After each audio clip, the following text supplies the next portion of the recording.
The preteritum is one of three past tenses in the German language.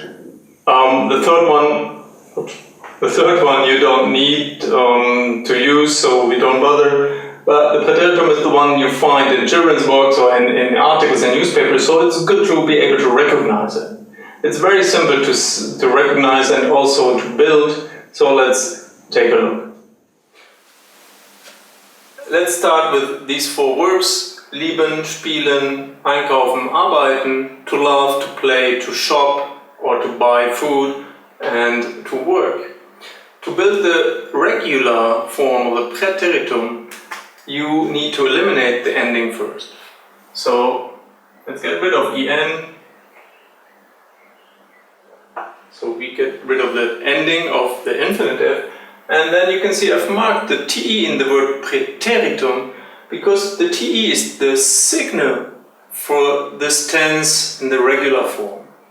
So I just add te here.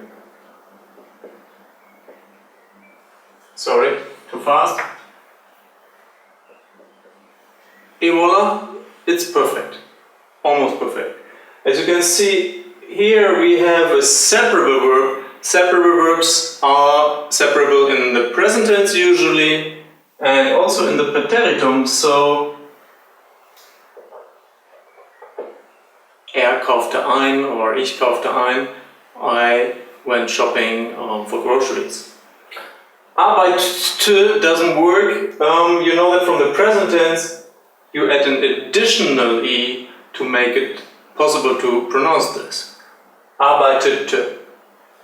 Again, you rarely speak these if at all, but you need to be able to recognize them and to know that they are talking about the past. So, a short overview about the forms, which there are. Ich spielte, and that's it. There's no personal ending for the first form. Well, for do though, we have the st again, which you know from the present tense. RSZ again, no form.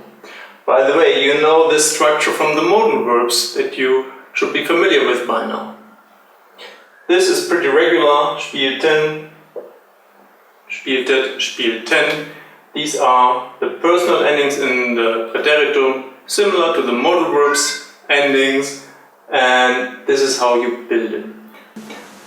You see, the regular preteritum is a piece of cake, so let's take a look later on the irregular forms.